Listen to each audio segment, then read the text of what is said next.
আপনাদের দেখাচ্ছি অভিষেক বন্দ্যোপাধ্যায়ের সঞ্জু কর্মকারের থেকে বাড়ি থেকে পুলিশি ঘেরাটোপে বের করে নেওয়া হলো অভিষেক বন্দ্যোপাধ্যায়কে। বেরোলেন অভিষেক বন্দ্যোপাধ্যায়, কিন্তু যেমনটা আপনাদের জানাচ্ছিলাম সঞ্জু কর্মকার এবং পোস্টপোল ভায়োলেন্সে সঞ্জু কর্মকারের মৃত্যু হয়নি। সঞ্জু কর্মকারের মৃত্যু হয়েছে নেশা করে, নেশাগ্রস্ত অবস্থায় থাকতেন সবসময়। এছাড়াও একাধিক অভিযোগ করছেন এলাকার মানুষ। কি বলছেন শোনাবো। এত ক্ষোভ আমাদের অভিষেকের উপর থাকতো না। যদি অভিষেক একটা ভালো ছেলে মারা গেলে আসতেন তাহলে আমরা এত ক্ষোভ দেখাতাম না। এই ছেলেটা একটা বদমাইশ, গুন্ডা, চোর, মাতাল, মানে যত রকম দোষ সব কিছু চরিত্রের মধ্যে ছিল এবং সে নেশা করেই মারা গেছে। অথচ এই তৃণমূল পার্টি এবং তার কাউন্সিলর এই অভিষেকের কাছে মিথ্যা গল্প বানিয়ে আজকে সে যাচাই না করে এত দূর পর্যন্ত ছুটে এসছে একটা বদমাইশ ছেলের জন্য। এটা আমরা কিছুতেই মানতে। আর এই তার সর্বনাশের সমস্ত কিছু আমাদের ঘাড়ে চাপিয়ে দিয়ে তারা এখনো আমাদের অত্যাচার চালিয়ে নেওয়ার চেষ্টা এবং তাদের গুন্ডারাজ এখনো চালিয়ে যাওয়ার চেষ্টা। তাদের এখনো চ্যানেল আছে। একটা গুন্ডা তাদের মারা গেছে, সেই শোক পালনে তারা শোকাতুর হয়ে পড়েছে। আরো কত গুন্ডা যাতে ওদের মারা না যায় সেই জন্য, সেই গুন্ডা বাঁচানোর জন্য, সেই গুন্ডার মরার দোষ আমাদের ঘাড়ে চাপানোর জন্য এত দূর পর্যন্ত অফিসে এই পরিস্থিতিতে এসেছে। শুনলেন সাধারণ মানুষ, এই এলাকার সাধারণ মানুষ সঞ্জু কর্মকার সম্পর্কে কি বললেন, কিভাবে এই সঞ্জু কর্মকারের মৃত্যু হয়েছে। পোস্টপোল ভায়োলেন্স নয়, নিহত কর্মী রাজনৈতিক হিংসায় মৃত্যু হয়নি, মারা গিয়েছে। শুধু তাই নয়, কর্মী ক্রিমিনাল বলেও দাবি করছেন স্থানীয়রা, কারণ একাধিক অভিযোগ রাস্তা করতে দেওয়া হয়নি। গত 15 বছরে এই এলাকায় রাস্তা হয়নি বলে অভিযোগ করছেন স্থানীয় মানুষজন। দেখুন।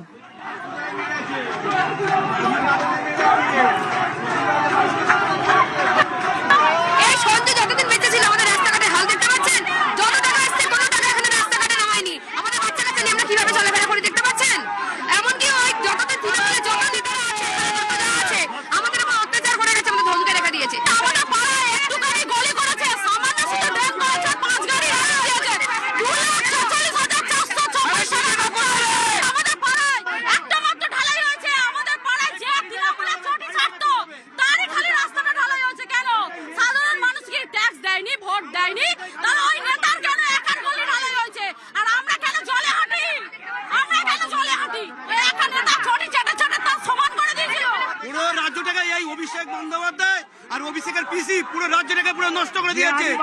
এদের এক্ষুনি অ্যারেস্ট করার দরকারই অ্যারেস্ট করা আগে। আমরা দেখলাম এই সঞ্জু কর্মকারের বাড়িতে বসে রইলেন প্রায় ঘন্টাখানেক অভিষেক বন্দ্যোপাধ্যায়। তারপরে কেন্দ্রীয় বাহিনী পুলিশের ঘেরাটোপে ঠিক সন্ধ্যে 6টা নাগাদ পুলিশি ঘেরাটোপে বের করা হলো অভিষেক বন্দ্যোপাধ্যায়কে। এবং অভিষেক বন্দ্যোপাধ্যায়ের ঘেরাটোপে যে 600-700 মিটার যে রাস্তা, সেই রাস্তা দিয়ে নিয়ে আসা হলো। কিন্তু তারপরে তখনও আমরা দেখলাম সাধারণ মানুষের ক্ষোভ চোখে পড়ার মতো স্লোগানিং করা হচ্ছিল, চোর চোর স্লোগান উঠছিল যখন অভিষেক বন্দ্যোপাধ্যায়কে নিয়ে পুলিশি ঘেরাটোপে বের করা হচ্ছিল। এই সময় ওর ছবিটাও ঠিক একই রকম দেখলাম আমরা।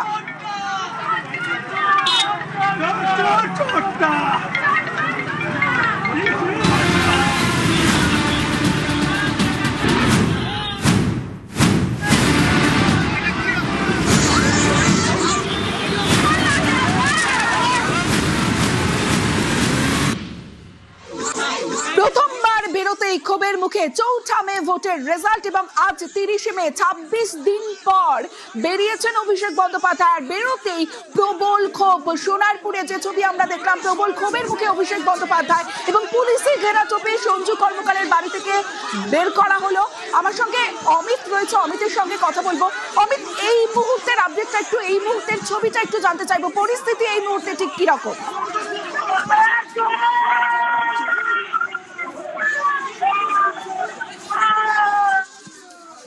অমিত, শোনা যাচ্ছে?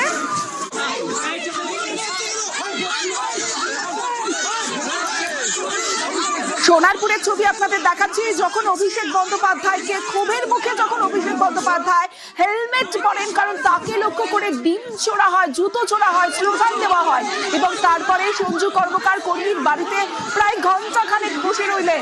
পুলিশি ঘেরাটোপে ঠিক 6টা নাগাদ বের করা হলো তাকে এবং যে 600-700 মিটার আমরা তৃণমূল নেতা কুণাল ঘোষের সঙ্গে কথা বলেছিলাম এবং কুণাল ঘোষ এই ঘটনার তীব্র নিন্দা করেছেন। দেখুন,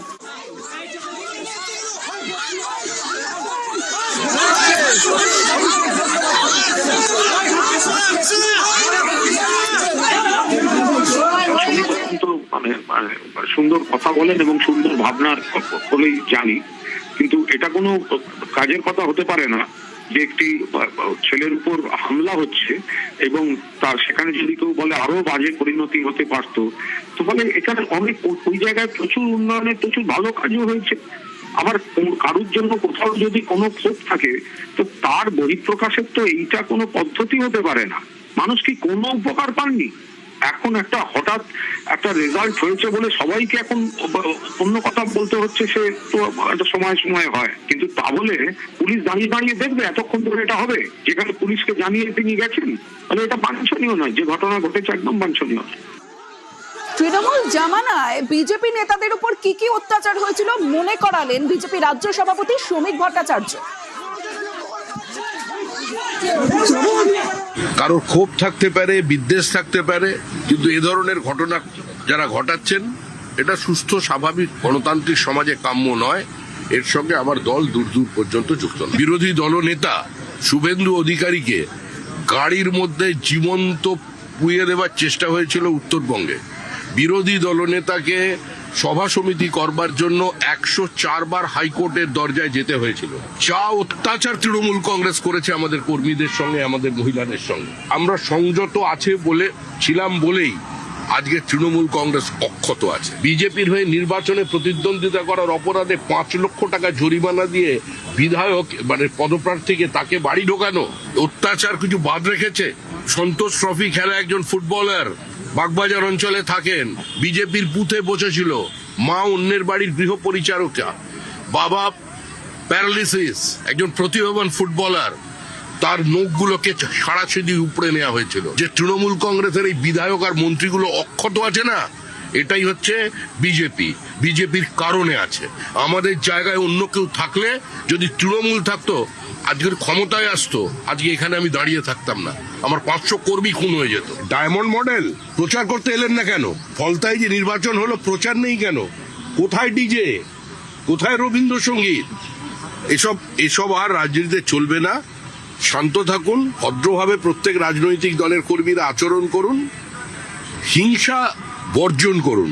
পশ্চিমবঙ্গের রাজনীতিকে এই হিংসামুক্ত করবার জন্য মানুষ রায় দিয়েছেন। মানুষের আবেগকে, মানুষের ইচ্ছাকে মর্যাদা দিয়ে সবাই এ ধরনের কাজকর্ম থেকে বিরত থাকুন।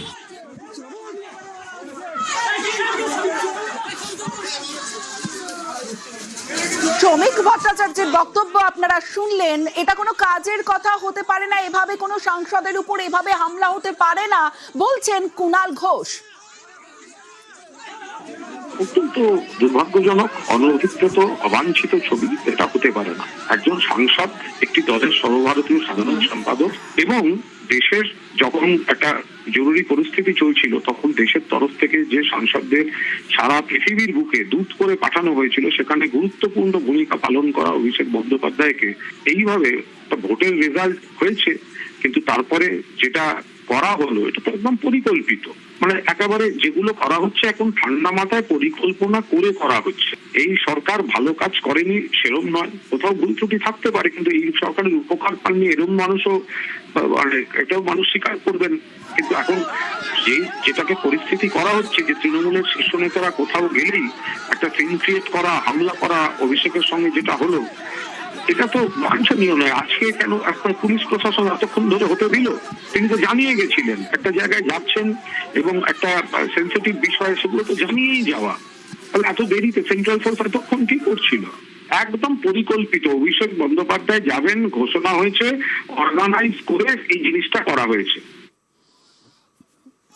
প্রথমবার বেরোতেই ক্ষোভের মুখে অভিষেক বন্দ্যোপাধ্যায়। 26 দিন পর বেরোতেই ক্ষোভ, যে প্রবল ক্ষোভ আমরা দেখলাম সাধারণ মানুষের ক্ষোভ সোনারপুরে, যেখানে নিহত কর্মীকে দেখতে গিয়ে ক্ষোভের মুখে অভিষেক বন্দ্যোপাধ্যায়। জুতো ডিম থেকে বাঁচতে মাথায় হেলমেট পরে। আজ যে ঘটনা ঘটেছে, এই রাজনীতি শুরু করেছেন মমতা বন্দ্যোপাধ্যায়, তোপ দেখেছেন তাপস রায়।